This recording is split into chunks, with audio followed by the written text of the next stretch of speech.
अस्सलाम वालेकुम क्लास।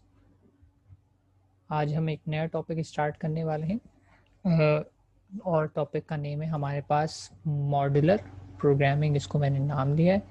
ठीक है, और इसमें हम बेसिकली प्रोग्रामिंग का एक फीचर जो कवर करेंगे उसको कहा जाता है बेसिकली फंक्शंस। ठीक है, तो हमें इसमें अगर प्रोग्रामिंग की बात करें तो फंक्शंस का टॉपिक जो फंक्शन का जो कंस्ट्रक्ट है उसे कवर करेंगे।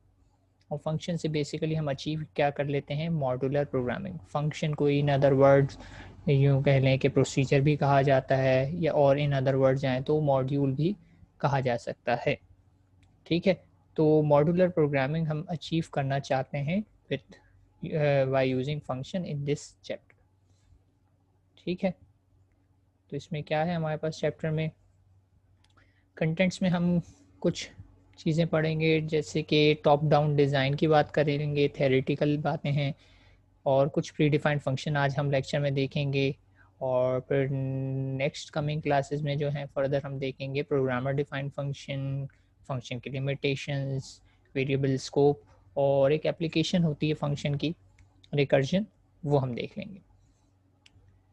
ठीक है, तो स्टार्ट कर लेते हैं। आज हमारे पास लेक्चर नंबर 40 और इसमें हम सिर्फ क्या कवर करने वाले हैं, टॉप डाउन डिज़ाइन और प्री डिफाइंड फंक्शन। तो लेक्चर हमारा इतना डिस्क्रिप्टिव नहीं होगा, कुछ मैं तमहीदी गुफ्तगू करूँगा, कुछ बातें बताऊँगा फंक्शन से रिलेटेड, लेकिन इतना टेक्निकल ना लगे शायद आपको। ठीक है, तो टॉप डाउन डिज़ाइन की बात कर रहे हैं। टॉप डाउन डिज़ाइन क्या होता है कि आप कंसिडर करें कि आपको, बल्कि एग्जांपल पे जाने से पहले मैं थ्योरी ही पढ़ देता हूँ। कंसिडर करना ये था कि आपको एक बिल्डिंग की एग्जांपल मैं दे रहा था कि आपको एक बिल्डिंग अगर कंस्ट्रक्ट करनी है तो आप उसको किस तरीके से कंस्ट्रक्ट करेंगे। मतलब उसको ज़हन में सोचें कि आपको एक बिल्डिंग बनानी है तो आप किस तरीके से स्टार्ट लेंगे, पहला स्टेप क्या करेंगे, किस तरीके से स्टार्ट लेने वाले हैं। तो बिल्डिंग इज़ योर, कह सकते हैं कि टॉप लेवल डिज़ाइन के पिक्चर है कि आपको एक बिल्डिंग रिक्वायर्ड है। लेकिन आप इस तरह मैजिकली तो एक बिल्डिंग नहीं बना सकते ना, कि बिल्डिंग से प्रोग्राम लिखा बिल्डिंग प्रिंट एफ बिल्डिंग, ऐसा नहीं हो सकता। मुझे बिल्डिंग रिक्वायर्ड है तो बिल्डिंग के अंदर और भी बहुत कुछ मौजूद है। से अ टू स्टोरी बिल्डिंग की बात कर लूँ, ठीक है, टू स्टोरी बिल्डिंग की बात कर रहा हूँ तो आपको पता है कि टू स्टोरी कहने का मतलब ये है कि उस पे 2 फ्लोर्स एग्जिस्ट करते हैं। ठीक है, तो इसका मतलब ये हो गया, मैं कह सकता हूँ कि बिल्डिंग अगर मुझे बनानी है तो 2 फ्लोर्स मुझे बनाने पड़ेंगे। कह सकता हूँ ये बात मैं, कि अगर मैं 2 फ्लोर्स बना लूँ तो बिल्डिंग बन जाएगी, 2 स्टोरी बिल्डिंग बन जाएगी। 3 स्टोरी करने तो 3 मरतबा मैं फ्लोर्स बना लूँगा तो 3 स्टोरी बिल्डिंग बन जाएगी। लेकिन फिर ठीक है, मैं फ्लोर्स बना लूँगा, फ्लोर की बात करते हैं तो फ्लोर इटसेल्फ क्या है। फ्लोर भी ऐसी मैजिकली नहीं है। फ्लोर बनाने के लिए या फ्लोर को कंप्लीट करने के लिए मुझे क्या चीज़ बनानी पड़ेगी। फ्लोर्स पे क्या होते हैं, कोई बताएगा मुझे, फ्लोर किस चीज़ से मिलके बनता है, फ्लोर पे क्या होता है। आप इस वक्त जहाँ बैठे हैं वो फ्लोर है या क्या है, किस जगह बैठे हैं आप लोग।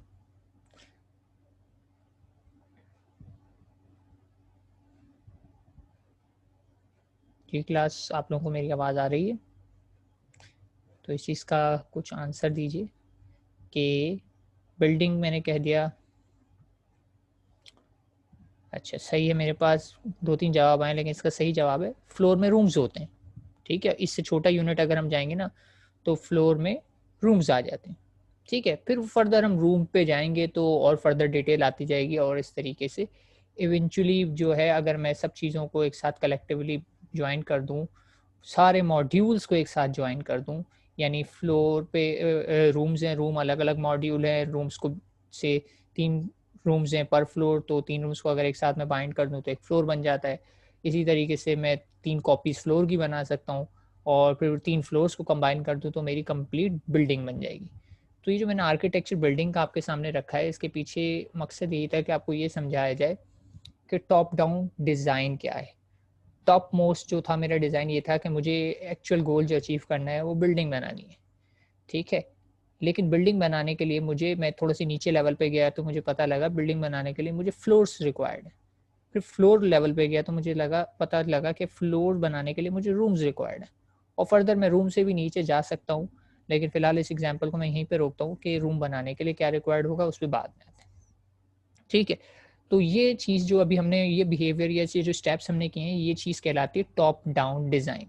यानी एक बड़े सी प्रॉब्लम या बड़े से डिज़ाइन को ब्रेक कर लेना छोटे छोटे पीसेस में। ठीक है, तो और उन छोटे पीसेस में डिज़ाइन करने से क्या मिलता है, ये सामने लिखा हुआ है। अब मैं ये थ्योरी रीड कर देता हूँ।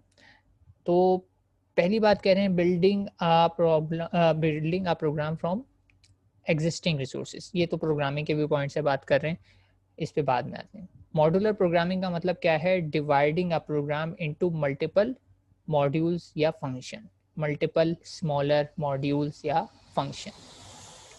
क्या फ़ायदा होगा इससे, decomposing a problem into smaller problem. एक बड़ी प्रॉब्लम थी, बिल्डिंग बनानी थी, बड़ी थी, एक बड़ा टास्क लग रहा था, मैंने उसको डिवाइड किया 3 में, तो उसका लोड 3 टाइम्स डिवाइड हो गया, फिर फर्दर डिवाइड किया तो और उसका लोड डिवाइड हो गया। तो अगर प्रॉब्लम को मैं डिवाइड करता जाऊँ तो इवेंचुअली वो स्मॉलर प्रॉब्लम्स में कन्वर्ट हो जाती हैं और स्मॉलर प्रॉब्लम का सल्यूशन रिलेटिवली ईजियर होता है। तो अगर मैं अपनी प्रॉब्लम को इन स्टेप्स स्मॉलर स्टेप्स में सॉल्व करता जाऊँ तो मैं इवेंचुअली सारी की सारी प्रॉब्लम्स जो हैं बड़ी प्रॉब्लम कंप्लीटली कलेक्टिवली सॉल्व कर लूँगा। ठीक है, तो सारा आइडिया यही है कि हम अपनी जब प्रोग्राम बनाते हैं तो मेरे प्रोग्राम में सब कुछ मैंने मेन फंक्शन में नहीं लिखना। Main function is like that building. ठीक है, अब अगर मैं सब कुछ मेन फंक्शन में लिखता जाऊँगा तो मेरा मेन फंक्शन बड़ा होता जाएगा और इवेंचुअली वो मुझे मुश्किल लगने लगेगा। लेकिन अगर मैं अपने मेन फंक्शन को ब्रेक कर लूँ, कुछ लॉजिक को किसी और फंक्शन में लिखता हूँ, कुछ लॉजिक को किसी और फंक्शन में लॉजिक को किसी और फंक्शन में लिख दूँ, डिपेंडिंग कि वो एक सेपरेट लॉजिक बनती है नहीं, और इवेंचुअली फिर सारे मॉड्यूल्स या फंक्शन को एक साथ मेन फंक्शन में कॉल कर लूँ, तो मेन फंक्शन बज़ाहिर मेरा क्लीन भी हो जाएगा और क्या कहना चाहिए, शॉर्टर इन लेंथ भी हो जाएगा और रिस्पॉन्सिबिलिटी भी डिवाइड हो जाएगी। ठीक है, ये सब चीज़ें हम करेंगे ज़्यादा डेप्थ में अगले लेक्चर में, लेकिन अभी सिर्फ प्रिंसिपल समझा रहा हूँ कि इस तरीके से मैं एक बड़ी प्रॉब्लम को फंक्शन के थ्रू ब्रेक कर सकता हूँ। फंक्शन की मोटिवेशन क्या है, ब्रेक करना प्रॉब्लम को इनटू स्मॉलर प्रॉब्लम्स। ठीक है, एक मोटिवेशन ये है क्योंकि स्मॉलर प्रॉब्लम का सोल्यूशन भी ईजियर होता है। दूसरी बात मैंने आपको बताई थी रीयूजेबिलिटी। अगर ये बिल्डिंग की एग्जांपल की बात करें ना, तो अगर मैंने एक फ्लोर डिज़ाइन कर लिया या मैंने एक रूम डिज़ाइन कर लिया, तो मुझे पता है कि कमोबेश दूसरे रूम भी बिल्कुल मैं वैसे ही डिज़ाइन करूँगा, तो फिर मुझे फिज़िकली तो चलें कॉपी करना मुश्किल होता है, लेकिन अगर आप प्रोग्राम की बात करें तो कॉपी करना जस्ट कॉपी एंड पेस्ट। तो एक मरतबा अगर लॉजिक बन जाए तो मुझे सिर्फ कॉपी पेस्ट करना है, तो एफर्ट बचते हैं। तो अगर मेरे पास एक रूम बन गया तो 3 रूम बनाना कोई मसला ही नहीं है, मैंने कॉपी पेस्ट किया, 3 रूम बन गए। अब 3 रूम बन गए तो एक कंप्लीट फ्लोर बन चुका है मेरे पास, और अगर कंप्लीट फ्लोर बन गया है तो मैं उस फ्लोर को रीयूज़ कर सकता हूँ, फिर से कॉपी पेस्ट, तो मेरे पास मल्टीपल फ्लोर्स आ जाएंगे। तो क्या फ़ायदा हो रहा है इससे, मैं रीयूज़ कर सकता हूँ, मैं अपनी लॉजिक जो ऑलरेडी बनाई हुई है उसे रीयूज़ कर सकता हूँ। और नॉर्मली होता भी ऐसे, आप बिल्डिंग डिज़ाइन करते हैं तो आप देखते हैं कि आर्किटेक्चर जो ग्राउंड लेवल से चलता है, यानी ग्राउंड फ्लोर से वही ऊपर फॉलो हो रहा था, रूम बिल्कुल उसी तरीके से आ रहे होते हैं, तो तकरीबन आर्किटेक्चर वैसे ही जाता है। तो फिज़िकली तो हमें हर मर्तबा मेहनत करनी पड़ती है, लेकिन प्रोग्रामिंग की ब्यूटी क्या है कि इसमें एक दफ़ा आपको एफ़र्ट करने, बाकी आपको रीयूज़ करने के लिए जस्ट उसका एक मरतबा नाम लिखना होता है और वो रीयूज़ हो जाता है। ठीक है, तो दूसरी मोटिवेशन है फंक्शंस की कोड रीयूजेबिलिटी। ठीक है, रीयूजेबिलिटी का मतलब है बार-बार कोई काम करना नहीं पड़ेगा, एक दफ़ा कर दिया दैट्स इट, बार-बार उसे यूज़ करें। ठीक है, तो 2 मोटिवेशंस हो गई। एक तो ये मॉड्यूलर प्रोग्रामिंग के व्यू पॉइंट से बता दी कि प्रॉब्लम को ब्रेक कर देंगे तो उसका सॉल्यूशन भी इवेंचुअली आसान हो जाता है, और दूसरी बात बताई कि आप उस सॉल्यूशन को बार-बार रीयूज़ कर सकते हैं, तो कोड रीयूजेबिलिटी। तो अब आपके सामने मैं वो एग्जांपल रख देता हूँ जो मैंने बताई थी कि मुझे बिल्डिंग बनानी है तो मुझे फ्लोर्स को देखना होगा, फ्लोर्स बनाने हैं तो मैं रूम्स को देखूँगा, और इवेंचुअली रूम्स पे आ जाती है मेरे पास ब्रिक्स आ जाती हैं, सैंड आ जाती है, सीमेंट आ जाते हैं। लेकिन मुझे यहाँ पे ये ध्यान रखना है कि मैं डिवाइड करते कहीं खो ही ना जाऊँ। मतलब अब ये ब्रिक्स आ गई हैं तो मैं ऐसा ना हो कि ब्रिक की कंपोज़िशन में चले जाऊँ, सीमेंट की कंपोज़िशन में चला जाऊँ कि सीमेंट किस केमिकल फ़ॉर्मूले से बनता है। मुझे यहाँ तक नहीं जाना। मुझे उस लेवल तक जाना है जहाँ तक मेरा काम आसान हो रहा है। तो डेविल इन द डिटेल में नहीं पड़ना। मतलब ब्रिक्स ऑलरेडी मुझे पता है बनी-बनाई मिल जाती हैं। मतलब ये थोड़ी है कि अगर मैं घर बनाना चाह रहा हूँ तो पहले मैं सीमेंट की फैक्ट्री भी खोलूँगा अपना, कि मुझे सीमेंट बनाना भी आना चाहिए फिर। आपको घर बनाना है तो आप घर पे फ़ोकस करें। सीमेंट ऑलरेडी एक ऐसा कंपोनेंट या मॉड्यूल है जो ऑलरेडी बना-बनाया आपको ईज़िली मिल जाता है। यानी ये ब्रिक्स, सैंड और सीमेंट कौन सी चीज़ है? ये वो चीज़ें हैं जो ऑलरेडी आपको मिल सकती हैं, यानी बिल्टन हैं। ये चीज़ें आप दोबारा से बनाने की कोशिश नहीं करेंगे। तो यहाँ पे एक और चीज़ आ जाती है फंक्शनैलिटी की, कि आप बनी बनाई लाइब्रेरीज़ यूज़ करें। ठीक है? आपको अगर कोई फंक्शनैलिटी, जैसे मैंने बताया था प्रिंटफ का फंक्शन कैसे काम कर रहा है, हम इस डेप्थ में नहीं जाएँगे, क्योंकि ऑलरेडी किसी ने हमें बना के दे दिया, हम तो उससे यूज़ करते हुए अपना मर्ज़ी का मैसेज डिस्प्ले कराएँगे। इस डिटेल में अगर गए कि प्रिंटफ कैसे काम करता है, या मैं अपना प्रिंटफ लिखने की कोशिश करूँगा, तो हम ट्रैक खो देंगे और किसी और डायरेक्शन में निकल जाएँगे। तो यहाँ पे भी अगर मैं ब्रिक या सीमेंट की फैक्ट्री लगाने लग गया, तो मेरी बिल्डिंग नहीं बन सकेगी कभी भी, क्योंकि मैंने अपने सब टास्क में इतनी डिटेल में चला गया जो मुझे दोबारा से करने की ज़रूरत नहीं थी, जो मुझे ऑलरेडी मिल सकते थे, बिल्टन थे, रीयूज़ किए जा सकते थे। तो ब्रिक्स, सीमेंट्स वगैरह मैं फर्दर ब्रेक नहीं करूँगा, इस लेवल पे आके रुक जाऊँगा और रीयूज़ करूँगा, क्योंकि ब्रिक्स मैं ले आऊँगा, सैंड भी मैं ले आऊँगा, सीमेंट भी ले आऊँगा, क्योंकि मेरा गोल है रूम्स, और फिर इवेंचुअली रूम से बनेंगे फ्लोर, और फ्लोर से बन जाएगी बिल्डिंग। तो आपने ये भी ध्यान रखना है कि ब्रेकिंग उस लेवल तक करें जहाँ तक वो आपको फैसिलिटेट कर रही है। जहाँ पे आपके लिए वो अननेसेसरी डिटेल का बायस बने, तो वहाँ उस स्टेप पे जाके आपको रुक जाना है। ठीक, तो इसको अगर ऐसे देखें, एक मैंने चार्ट भी बनाया हुआ है यहाँ पे।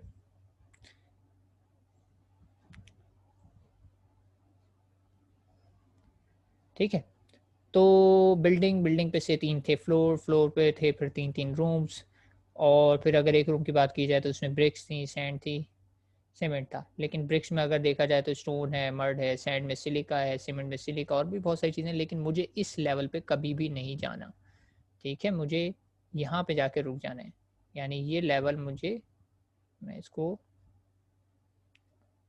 हाइड करके ही बता देता हूँ, यहाँ पे मुझे कभी भी नहीं जाना, मुझे इस स्टेप पे आके रुक जाना है, क्योंकि मुझे पता है कि इससे आगे जाऊँगा तो मैं अननेसेसरी डिटेल्स में फँस जाऊँगा। तो ये सब चीज़ें जो मैंने लिख तो दी हैं कि इससे बनती हैं, लेकिन इस पे मुझे जाने की ज़रूरत नहीं है। मैं इनको रीयूज़ करूँगा, ऑलरेडी बनी-बनाई यूज़ करूँगा। तो ऑलरेडी बनी हुई चीज़ों को यूज़ करने को ही रीयूज़ेबिलिटी कहते हैं। या फर्दर मैंने एक नीचे लिखा हुआ है रूम बनाने के लिए लीगो ब्लॉक्स। लीगो ब्लॉक्स सुना है आप लोगों ने? जी क्लास, लीगो ब्लॉक्स के बारे में सुना है? चलिए, नहीं भी सुना है तो मैं दिखा देता हूँ। ब्लॉक्स, आप सब बचपन से होकर आए, तो आपने बचपन में कुछ इस तरह के टॉयज से खेला ज़रूर होगा। ठीक है, खेला इन सब चीज़ों से, ब्लॉक से, किसी भी किस्म के ब्लॉक से मारियो बन गया, और इस तरह ब्लॉक्स को कलेक्टिवली ज्वाइन करा तो एक बोर्ड बनी हुई है, शिप बनी हुई, एक्चुअली बोर्ड नहीं। यहाँ पे एक हाउस का मॉडल है, ट्रीज हैं, हर्ट है। तो ये सब चीज़ें अगर आप देखें, तो ये इवेंचुअली एक बिग पिक्चर तो बता रही है, एक मारियो है। ठीक है, एक बिग पिक्चर बता रही है कि एक मारियो है मेरे पास बनाया हुआ, मारियो करेक्टर है। अगर आप लोगों ने वीडियो गेम्स खेले हो तो एक मशहूर वीडियो गेम करेक्टर है मारियो। तो मारियो तो बना हुआ है बज़ाहिर ये, लेकिन ये बिग पिक्चर में मारियो। लेकिन अगर आपको इस पीसेस में इसको ब्रेक करें तो देखा जाएगा कुछ इसमें रेड ब्लॉक्स हैं, कुछ ब्लू ब्लॉक्स हैं, कुछ वाइट ब्लॉक्स हैं, यानी छोटे-छोटे पीसेस को कलेक्टिवली जब मैंने मर्ज किया तो मुझे मारियो ब्रॉस का कैरेक्टर मिल गया। इसी तरह यहाँ पे भी छोटे-छोटे ब्लॉक्स को जब मैंने कलेक्टिवली जॉइन किया तो ये मॉडल मिल गया जिसमें ट्रीज़ हैं, हाउस हैं। तो आपने देखा कि मैंने एक बड़ी प्रॉब्लम, यानी एक हाउस को बनाने के लिए छोटे-छोटे ब्लॉक्स यूज़ किए और इवेंचुअली उसे अचीव कर लिया। तो ये मॉड्यूलर प्रोग्रामिंग का फ़ायदा है कि मॉड्यूल आपस में जुड़ सकते हैं, और इवेंचुअली जुड़ने के बाद आपको अलग-अलग किस्म के रिज़ल्ट दे सकते हैं। मतलब ये कि आप ज़रूरी ही नहीं है कि ब्रिक, सीमेंट और सैंड से सिर्फ़ हाउस बनाएँ। ब्रिक, सीमेंट, सैंड से आप कुछ और भी बना सकते हैं। आगे चल के हो सकता है कि कोई ब्रिज भी हो सकता है, वो कोई टावर भी हो सकता है, कुछ भी हो सकता है। लेकिन वही वाली बात है, उसकी यूनिट या बेसिक यूनिट्स जो हैं कॉमन है। तो टॉप डाउन डिज़ाइन का मतलब सिर्फ यही है कि आपके प्रॉब्लम या पीसेस जितने छोटे होंगे वो जुड़ के इवेंचुअली एक बड़ी सी प्रॉब्लम को सॉल्व कर लें। ठीक है, ये बात समझ में आई? सारा पर्पस जो था इस बात का समझाने का ये था कि आप ये करते आ रहे हैं बचपन से और इसी तरीके से प्रॉब्लम सॉल्व करते हैं। आज मैंने आपको प्रोग्रामिंग के व्यू पॉइंट से इसका एक नाम बताया कि ये बिहेवियर, ये प्रिंसिपल कहलाता है टॉप डाउन डिज़ाइनिंग, कि अपनी प्रॉब्लम को छोटे पीसेस से सॉल्व करना, या छोटे पीसेस में ब्रेक कर देना, और इवेंचुअली छोटे पीसेस तो मुझे मिल जाते हैं, मैंने उनसे सॉल्व कर लिया। ठीक है, ये थी टॉप डाउन डिज़ाइनिंग। तो ये तो फोकस हो गया हमारा प्रॉब्लम को स्मॉलर पीसेस में ब्रेक करने पे। अब बात कर लेते हैं थोड़ा सा कोड रीयूजेबिलिटी के पॉइंट्स। अच्छा, प्री डिफाइंड फंक्शन हमारा टॉपिक है, लेकिन उससे पहले कुछ सब हेडिंग्स हैं, इनको एक एक करके डिस्कस करते हैं। प्रोसीजरल लैंग्वेज, तो क्या कह रहे हैं कि C is a pure procedural language. ठीक है, सी को प्रोसीजरल लैंग्वेज कहा जाता है, और प्योर लगाने का मतलब ये है कि ये प्रोसीजर के अलावा कुछ नहीं कर सकती। इसके अलावा भी लैंग्वेजेस होती हैं जिन्हें कहा जाता है ऑब्जेक्ट ओरिएंटेड प्रोग्रामिंग लैंग्वेजेस। ठीक है, object oriented programming language short में से कहा जाता है ऊप। तो सी ऊप को सपोर्ट नहीं करती, इसीलिए मैंने लिखा ये प्योर प्रोसीजरल लैंग्वेज है। जबकि सी प्लस प्लस प्रोसीजर को भी सपोर्ट करती है, और प्लस प्लस का मतलब है कुछ एक्स्ट्रा है उसमें, तो उसमें एक्स्ट्रा क्या है, ऑब्जेक्ट ओरिएंटेड फीचर्स उसमें ऐड हैं।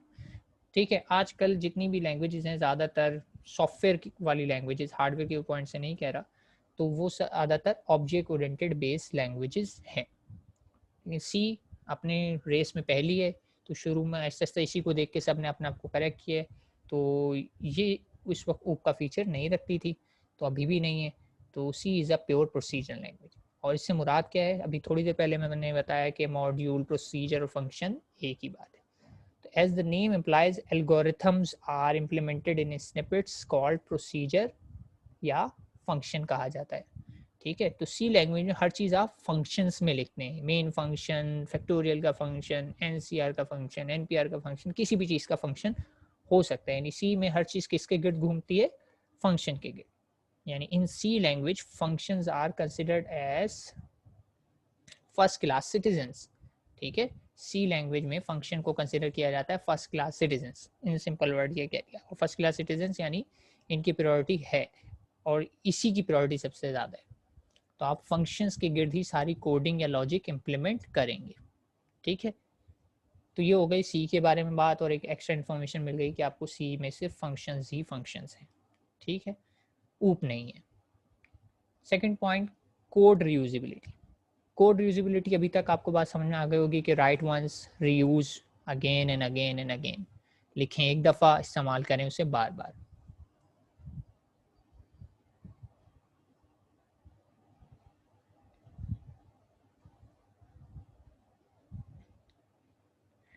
ठीक है बेटा, तो कोड रीयूजेबिलिटी का फ़ायदा क्या है? कोड रीयूजेबिलिटी का फ़ायदा एक तो ये मैंने बताया, write once and reuse again. लेकिन एक और फ़ायदा क्या है कि कोड जो एक मरतबा लिख दिया है और आप एक मरतबा चला चुके हैं, वो इस बात की गारंटी देता है कि वो टेस्टेड है। टेस्टेड होना एक बहुत बड़ा एडवांटेज है। बहुत बड़ा एडवांटेज क्यों है कि कोई चीज़ अगर टेस्टेड है तो आप उसे आंखें बंद करके यूज़ कर सकते हैं। जैसे मैंने प्रिंटफ ऐसे यूज़ कर लिया, SQRT ऐसे यूज़ कर लिया, कोई भी मैथ्स लाइब्रेरी का फंक्शन ऐसे यूज़ कर लिया। ये इसलिए पॉसिबल होगा क्योंकि टेस्टेड है।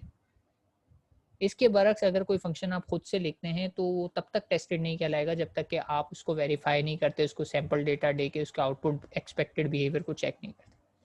बिल्कुल वैसे ही जैसे आप लोगों को क्विज में मैंने क्वेश्चन दिया, आप लोगों ने मुझे उसका सोल्यूशन दिया, लेकिन वो सोल्यूशन टेस्टेड तो नहीं था। आप लोगों ने रन टाइम पे उसी वक्त डिसाइड किया, और कुछ सोल्यूशन मेरे पास ऐसे आए जो जो डेटा मैंने सैंपल दिया था उस पर तो काम कर रहे थे, लेकिन फिर मैंने एक और डेटा दिया उस पर वो काम नहीं कर रहे थे। तो इसका मतलब क्या हुआ कि वो सोल्यूशन सही नहीं था, वो सिर्फ एक केस को सेटिस्फाई कर रहा था, दूसरे केस पे फेल हो गया। या फिर कुछ सोल्यूशन ऐसे आए जो किसी भी केस को सेटिस्फाई नहीं कर रहे, तो फिर सिरे से ही कहना चाहिए रॉन्ग हो गए। फिर कुछ सोल्यूशन ऐसा है जो हर केस पे सेटिस्फाई करें, कुछ भी नंबर दिया जाए वो वैसे ही काम करें जैसे उनसे एक्सपेक्ट किया जाए, तो इसका मतलब ये टेस्टेड हो चुका है।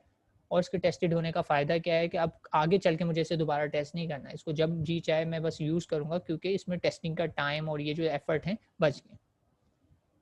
और प्रोग्रामिंग में कहा जाता है कि टेस्टिंग आपका अच्छा खासा टाइम लेती है, क्योंकि अगर कोई चीज़ टेस्टेड नहीं है तो इसकी कोई गारंटी नहीं है कि वो चलेगी।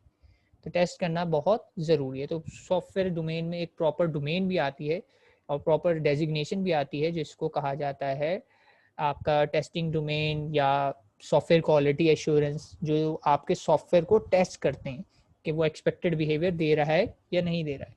तो टेस्टिंग की भी एक इम्पॉर्टेंस है। एक सेइंग मैंने पढ़ी थी जब मैं अपने अंडरग्रेड में था कि if you won't test it, it will not work guaranteed. ठीक है, यानी अगर कोई चीज़ आपने टेस्ट नहीं की है तो इस बात की गारंटी है कि वो नहीं चलने वाली। बिल्कुल वैसे ही कि अगर आपने कोडिंग की और आपने सिर्फ कॉपी पे पेपर पेंसिल पे कोड लिख दिया, तो इस बात की कोई गारंटी नहीं है कि आप वो मुझे सबमिट कराएंगे उसमें मैक्सिमम मार्क्स आएंगे, क्योंकि वो टेस्टेड नहीं है। हो सकता है जब आप उसे सॉफ्टवेयर में रन करें तो उसमें बेशुमार गलतियाँ निकल आएँ, जिसकी वजह से उसकी लॉजिक या पूरा प्रोग्राम गलत हो जाए। तो टेस्ट तो तभी होगा जब आप उसे रन करेंगे, वेरीफाई करेंगे, तब आप श्योरिटी के साथ सबमिट कराएंगे, और तब आप मुझे चैलेंज भी कर सकते हैं, सर आप मैंने असाइनमेंट पूरा टेस्ट किया था और वेरीफाइड है, आपने कुछ गलती हो गई, आपने मेरे मार्क्स सही नहीं दिए। तभी आप कॉन्फिडेंस के साथ मुझे चैलेंज कर सकते हैं, ठीक है। और तो तभी कॉन्फिडेंस आएगा आप में जब आपने टेस्ट किया होगा। लेकिन अगर आपने टेस्ट नहीं किया, भले से हो सकता है आपका प्रोग्राम सही भी हो, मैंने गलती से या कोई बेध्यानी में उसको रॉन्ग कर दिया, लेकिन आपने उसको टेस्ट नहीं किया था कभी ना, आपने जहमत की कि मैं इस पे टेस्ट करूं, या आप खुद श्योर नहीं थे सही है, तो आपने वो कॉन्फिडेंस ही नहीं आया कि आप मुझे पूछ सकते कि सर आपने मेरे मार्क्स कम क्यों दिए। इसलिए कि वो टेस्टेड नहीं था, और टेस्टेड नहीं था तो आपके पास वो कॉन्फिडेंस नहीं था कि आप इस पोजीशन पे आते कि आप कह सकते कि सर ये सही था या मैंने सही किया था, इस तरह की। तो टेस्टिंग आपको देती है कॉन्फिडेंस। तो ये टेस्टिंग पे थोड़ी सी साइड पे निकल गई बात। तो टेस्टिंग गिव यू कॉन्फिडेंस कि आपका प्रोग्राम सही है, और अगर ऐसा प्रोग्राम आप बार बार रीयूज़ कर रहे हैं तो ऑटोमेटिकली आपके पास कॉन्फिडेंस आ जाता है कि मेरे प्रोग्राम में जहाँ जहाँ ये चीज़ यूज़ हुई है वो मुझे एक्सपेक्टेड रिजल्ट ही देगी। और स्टेटेड मोर सिंपली कहा हुआ है, वाई री invent the wheel. Printf already मौजूद है, मैं यूज़ करूँगा। स्क्वायर रूट का फंक्शन ऑलरेडी मौजूद है, मैं रीयूज़ करूँगा। कॉस का फंक्शन ऑलरेडी मौजूद है, मैं रीयूज़ करूँगा। तो मुझे दोबारा से करने की ज़रूरत नहीं है। क्यों से मुझे जो गोल अचीव करना है यहाँ पे वो है, ये नीचे एक एक्सरसाइज दी हुई है कि मुझे अचीव करना है रूट्स कैलकुलेट करना है इक्वेशन के। स्क्वायर रूट है, क्वाड्रेटिक इक्वेशन आई, मैंने क्या करा, रूट 1 और रूट 2 कैलकुलेट करने यूजिंग क्वाड्रेटिक फॉर्मूला। तो मेरा गोल जो है वो रूट्स कैलकुलेट करना है। मैं स्क्वायर रूट का फंक्शन ऑलरेडी जो बना है उसे यूज़ करूँगा। मैं इस डिटेल में नहीं जाऊँगा कि मैं स्क्वायर रूट कैलकुलेट करने का फंक्शन लिखूँ या पावर का फंक्शन लिखूँ। मैं डिटेल में क्यों जाऊँ? इस डिटेल में जाने का मतलब ये है कि मैं अपने गोल से डेविएट हो रहा हूँ, और मेरा रिजल्ट एक्चुअली जो मेरा गोल है वो रूट्स कैलकुलेट करना है, और वो मैं मिस कर दूंगा अगर मैंने रीयूज़ नहीं की चीज़ें। तो इट्स बेटर जहाँ आपको अवेलेबल हो चीज़ें रीयूज़ करें, क्योंकि रीयूजेबल चीज़ें जो हैं क्या होती हैं, टेस्टेड होती हैं, और टेस्टेड चीज़ें आपका टाइम भी बचाती हैं, एफर्ट भी बचाती हैं। ठीक है, तो ये वो वाला स्टेप आ गया जहाँ पे जाके मैंने कहा था कि हम रुक जाएंगे, हम ब्रिक्स की कंपोजिशन पे नहीं जाएंगे, हम सीमेंट की कंपोजिशन पे नहीं जाएंगे, क्योंकि ये चीज़ें हमारे पास रेडीमेड अवेलेबल हैं। ठीक है, तो हम उसे रीयूज़ करेंगे, हम उसे रीइन्वेंट करने की कोशिश नहीं करेंगे। ठीक है, होपफुली ये बात समझ में आ गई होगी कि कहाँ पे जाके हमें रीयूज़ करना है, जहाँ पे मेरे पास बनी बनाई चीज़ें मौजूद हैं। अगर मेरे पास बना बनाया रूम अवेलेबल होता कि मैं ऐसे पिक करके लगा देता तो मैं रूम भी ना बनाता, लेकिन रूम आपको पता है बनाना पड़ेगा, मैं ऐसे ही नहीं लगा सकता, वो कस्टम मेड होता है और इस तरीके से। हाँ, लेकिन अब कुछ ऐसी फीचर्स आ गए हैं, हमारे यहाँ पे तो नहीं है ऐसी फैसिलिटीज़, लेकिन वेस्ट में ऐसा मौजूद है कि वो पूरा का पूरा हाउस आपका डिप्लॉय करते हैं। यानी पूरा एक उन्होंने समझ लें कि एक जनरल मॉडल बनाया हुआ है हाउस का, वुड के होते हैं उधर तो वो पूरा का पूरा एक ट्रक लेकर आता है और आपके घर पे जो एड्रेस ब्लॉक है ना वहाँ पे आके प्लेस कर देता है और बस फिक्स कर देता है। तो वो तो इतनी चीज़ें रीयूज़ कर रहे हैं, ठीक है, लेकिन हमारे पास ऐसा पॉसिबल नहीं है। हमने जहाँ पे बनाना है वहीं से स्टार्ट करना है, लेकिन जो चीज़ें रीयूज़ करनी है वो क्या है, बिल्कुल लो लेवल रॉ मटेरियल। ठीक है, तो ये बात क्लियर कर दी। फ़ायदा क्या है, टेस्टेड है। सीमेंट मुझे ये नहीं सोचना पड़ेगा, मार्केट से लेकर आऊँगा कि यार ये काम करेगा नहीं करेगा, ये चीज़ों को या ब्रिक्स को आपस में जोड़ के रखेगा नहीं, मुझे पता है रखेगा, क्योंकि सीमेंट है ना उसका नाम, वो कोई प्रोवाइडर है, उसकी गारंटी मिल रही है मुझे, टेस्टेड है ये बात। सही है, तो इस तरीके से हम भरोसा करते हुए चीज़ें कुछ रीयूज़ कर लेते हैं। ठीक है, देन अगेन ये कल हमने लैब में भी देखा था, कुछ बिल्ट इन फंक्शन है हमारे पास स्टैंडर्ड लाइब्रेरी के, मैथमेटिक्स की लाइब्रेरी के ज़्यादातर यहाँ शो हो रहे हैं। एब्सोल्यूट है, सीलिंग का फंक्शन है, cos, exponential, F absolute, floor, और यहाँ पे ये बताया हुआ है कि ये इनपुट किस टाइप का लेंगे, डेटा टाइप का, और रिजल्ट किस डेटा टाइप का देंगे। कॉस के बारे में कल भी बताया था मैंने कि ये रेडियन में एंगल एक्सपेक्ट करता है, तो रेडियन में प्रोवाइड करेंगे, लेकिन डेटा टाइप डबल ही लेनी है सबकी, डबल फ्लोर से लार्जर डेटा टाइप है, फ्लोट से लार्जर। ठीक है, इसी तरह और भी मजीद फंक्शन है हमारे पास, इसके अलावा भी बहुत सारे हैं, ये कॉमन या जो ज़्यादातर फ्रिक्वेंटली यूज़ होते हैं मैंने वो मेंशन किए हैं। ठीक है, तो मैथ्स लाइब्रेरी में बहुत सारे हमारे पास फंक्शन है। अब पावर की बात की जाए तो पावर में देखें दो इनपुट्स हैं, तो पावर का फंक्शन 2 इनपुट लेगा, दोनों की डेटा टाइप क्या लिखी हुई, डबल होनी चाहिए, डबल एंड डबल। तो return x if x is negative, ठीक है, लेकिन ये भी बता रहे हैं कि return x to the power y करेगा। अगर x नेगेटिव है तो y must be integral if x is 0.6, यहाँ पे इन्होंने सैंपल दिया हुआ है, और y इज 0.5, तो पावर कैलकुलेट करेंगे तो इसकी पावर आपका रिजल्ट आएगा ये। तो ये फ्लोटिंग नंबर पे काम करता है, ठीक है, डबल डेटा टाइप है। इंटीजर भी आप प्रोवाइड कर सकते हैं, वो खुद ही से 0.0 लगा के काम कर देगा। तो कुछ एग्जांपल्स देख लेते हैं इनकी। लॉगरिथम की एक एग्जांपल है, बेस 10 का लॉग यूज़ किया मैंने, सिंपल यूज़र से कहा एंटर अ नंबर, यूज़र ने एक नंबर एंटर किया। मैंने बताया था कल डबल को इनपुट लेने के लिए मैं LF यूज़ करता हूँ, और लॉग 10 कर दिया तो उससे ये आउटपुट आ गया। ये एग्जांपल कल हमने लैब में भी देखी थी, ठीक है, ट्राई करके नहीं दिखा रहा। और ये कहाँ से आए फंक्शन, ये लॉग फंक्शन मैंने रीयूज़ किया है किस लाइब्रेरी से, ये मेरे पास है मैथ्स की लाइब्रेरी से आ रहा है, ठीक है। अगर ये मैथ्स की लाइब्रेरी हटा दूंगा और ये कोड रन करूंगा तो कंपाइलेशन एरर आएगा, और वो क्या आएगा, लॉग का फंक्शन या log 10 का जो फंक्शन है वो अनडिफाइंड है, यानी डिफाइंड ही नहीं किया, या अनडिक्लेयर्ड है, आपने कहीं पे डिक्लेयर नहीं किया। कंपाइलर इस पे वार्निंग या एरर रेस कर देगा, एरर ही रेस करेगा कि ये सही नहीं है, आप यूज़ नहीं कर सकते। और सिमिलरली अगर मैंने stdio हटा दिया तो printf पे एरर आ जाएंगे, printf scanf फिर मैं यूज़ नहीं कर सकता। अगर मैंने ये कर दिया तो मेरा एरर यहीं पे जनरेट हो जाएगा, कहेगा ये printf क्या है, ये scanf क्या है, यहीं पे मसला आ जाएगा। तो ध्यान रखें कि लाइब्रेरी से मुझे हमेशा क्या मिलते हैं, फंक्शंस मिलते हैं, functionality, pre defined functionality. Library से मुझे और कुछ नहीं मिलता, क्या मिल रहे हैं, फंक्शंस। अभी बताया था ना कि सी लैंग्वेज में हर चीज़ क्या होती है, फंक्शंस होती है। तो ये मुझे फंक्शन प्रोवाइड करती हैं लाइब्रेरीज।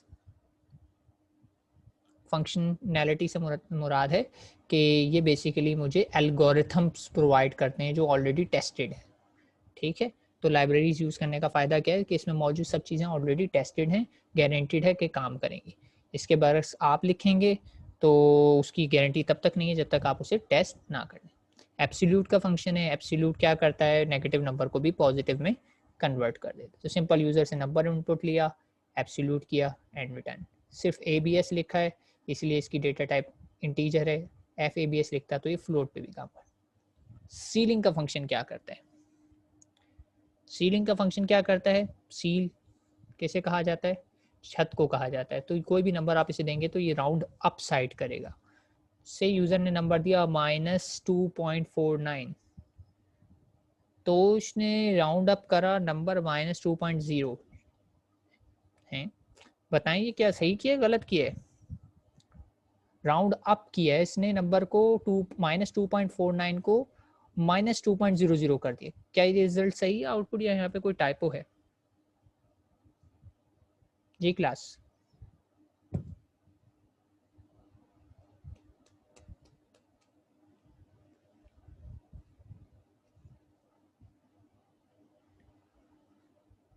क्लास का ये आउटपुट सही है, एनीवन?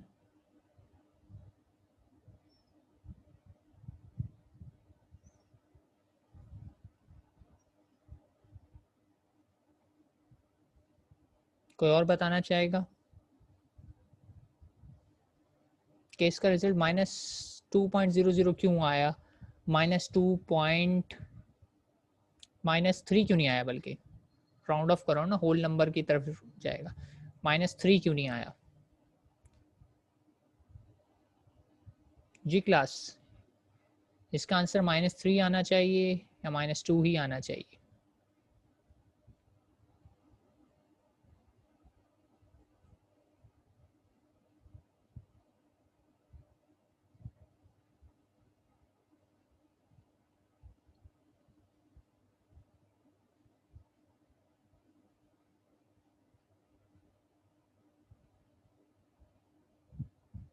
अच्छा पहले एक बात ध्यान रखिए कि ये ना राउंड ऑफ नहीं कर रहा, ये राउंड अप ही करेगा, और राउंड अप करेगा टूवर्ड्स क्या है, टूवर्ड्स आपका होल नंबर, यानी कि 2 पॉइंट कुछ भी होता, या तो ये 3 की तरफ जाएगा या तो ये 2 की तरफ जाएगा। तो मेरा सवाल ये है कि -2.00 आएगा या -3.00 आएगा इसका आंसर।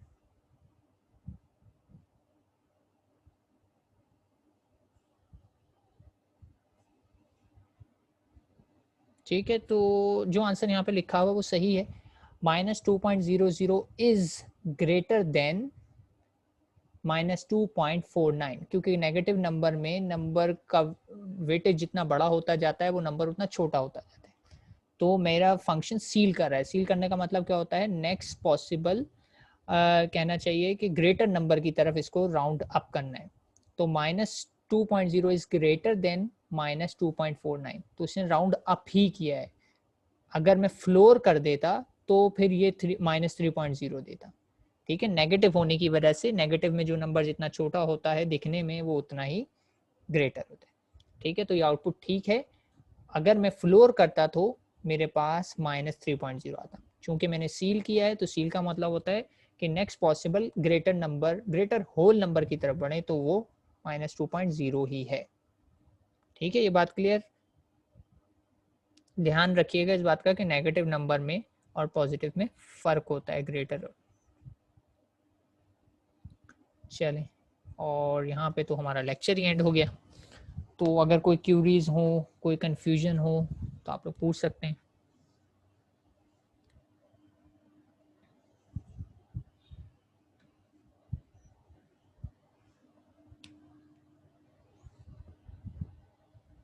जी क्लास, लेक्चर से रिलेटेड एनी क्यूरीज और कंफ्यूजन?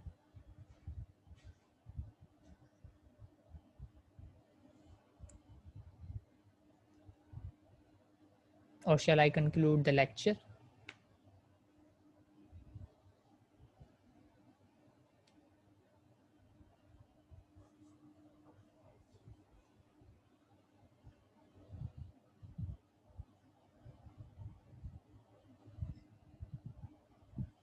चले, मैं आप लोगों की खामोशी को यही एज्यूम करता हूँ कि आप लोगों को क्लियर है और इतना मुश्किल भी नहीं था, तो मैं लेक्चर को वाइंड अप कर देता हूँ। तो सी यू नेक्स्ट वीक, तब तक ध्यान रखिएगा। अल्लाह हाफिज़।